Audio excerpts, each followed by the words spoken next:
to the examination.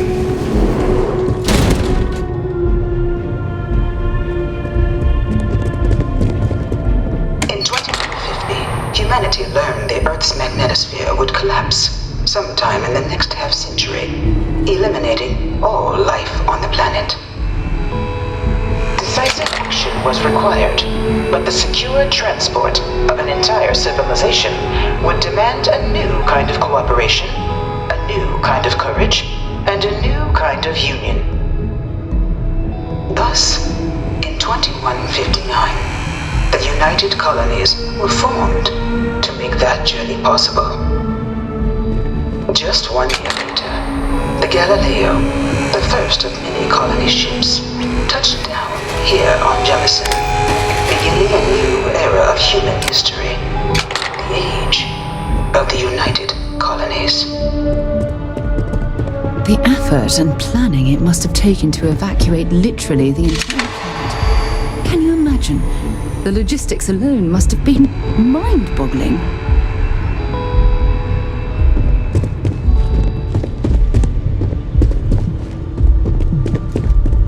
From their foundation, the United Colonies strove to provide all their citizens with opportunity, security, and peace.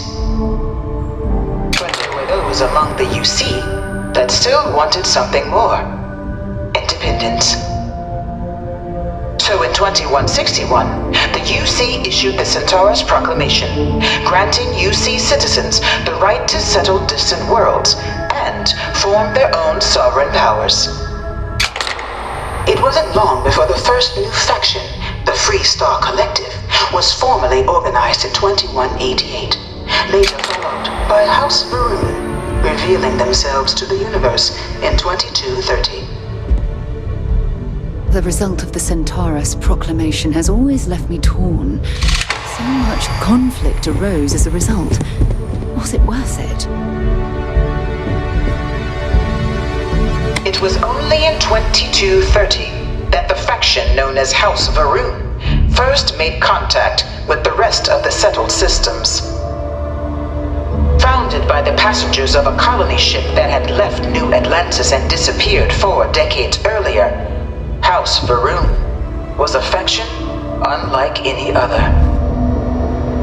A theocracy dedicated wholly to the beliefs of its isolationist founder, Janan Varun. House Varun initially made overtures of peace towards the rest of the settled systems. They claimed their only intention was to spread the word of their god, the Great Serpent. But none could have guessed that this worship might take the form of a bloody war, the Serpent's Crusade.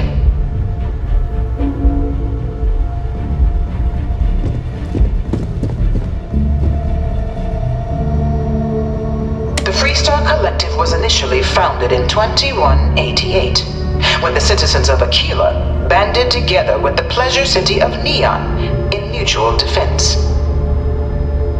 But in 2194, after the deployment of a UC medical star station in orbit around their world, the citizens of Narion also requested to join the collective. The resulting rise in tensions between the Free Star Collective and UC culminated in the settled system's first intergalactic conflict, the Narion War. Despite a decisive victory by the UC, the colonies permitted the citizens of Narion to join the collective, forming the basis for the fiercely independent union that persists to this day.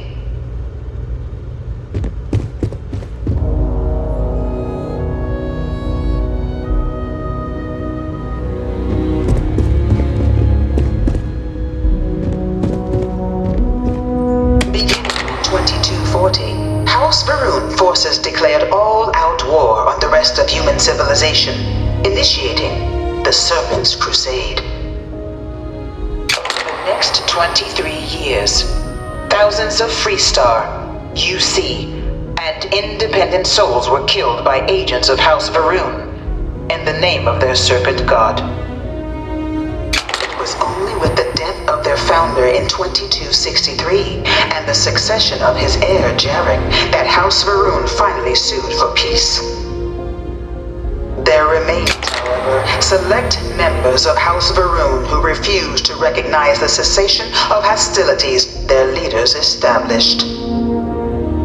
Even after House Varun's mysterious disappearance, these zealots remain a threat to all who encounter them. Their pacification, a goal of all space.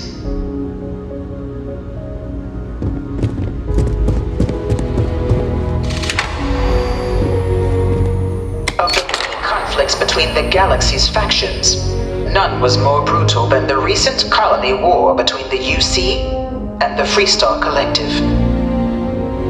Set off by the unauthorized Freestar colonization of Vesta's Pride in 2308, a direct violation of the Nerion Treaty, the colony war spread quickly across the galaxy. Both sides deployed every tool at their disposal. Armadas of warships, mechanized combat platforms, or mechs, even bioengineered alien creatures, the infamous UC xeno-weapons. It was only in 2311 at the Battle of Cheyenne that the scales finally tipped, the Freestar Collective, utilizing their civilian fleet as a human shield, successfully crippled the superior United Colonies Navy. After their shocking victory against the galaxy's greatest navy, the Freestar Collective offered terms of peace, which the colonies, out of an interest in staving off any further human costs, accepted. The galaxy has been rebuilding ever since. The colony war was a horrible conflict that irreparably wounded the settled systems. There were times I felt that it would never end. Worlds were left untouched by the colony war. But nowhere could the viciousness of modern warfare be seen more clearly than on the Freestar planet of Nera. Initially occupied by invading United Colonies forces as a forward operating position, repeated attempts to take and retake the planet by collective forces led only to devastation. Swaths of the world were transformed into scorched husks, a nightmarish testament to the depths of human ingenuity and human cruelty. And today, Nera remains a continuing reminder to the horrors of unfettered war.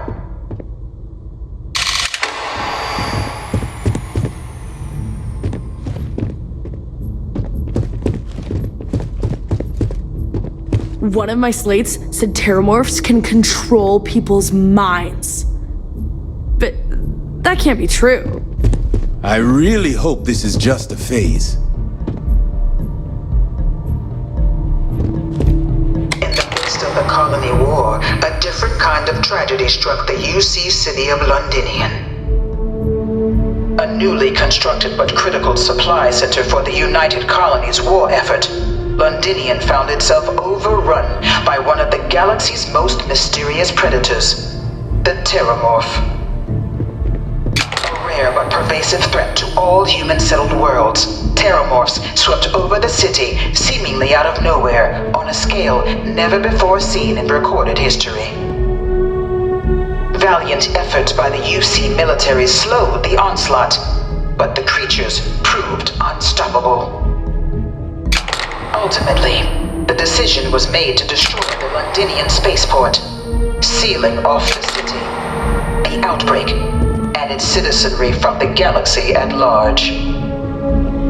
The tragedy of Londinian is mourned by the UC to this day.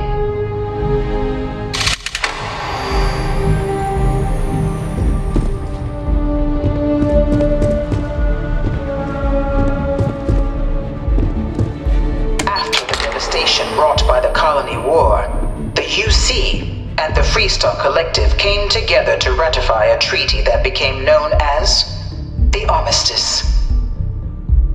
Both sides agreed to a vast reduction in standing forces, and that xeno-weapons and mech warfare would be outlawed. All related research was sealed away, accessible only in cases of dire emergency.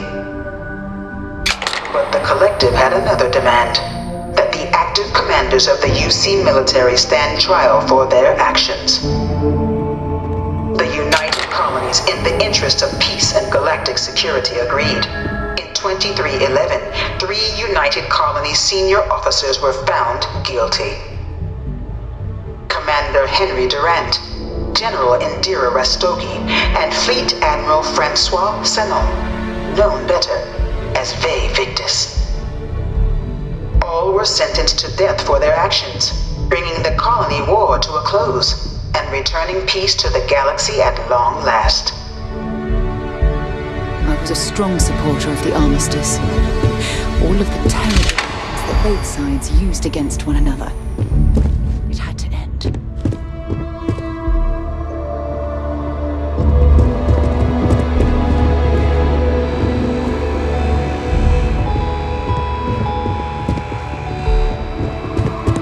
It was into this new world that the Vanguard was born. Branch of the UC Navy, the Vanguard is the United Colonies Volunteer Fleet, serving a myriad of security, logistical, and reconnaissance roles. And after a sufficient length of service, UC citizenship is guaranteed to every Vanguard member. Open to all captains, regardless of origin, the Vanguard is leading the charge to protect and support the citizens of the United Colonies, wherever in the galaxy they may be.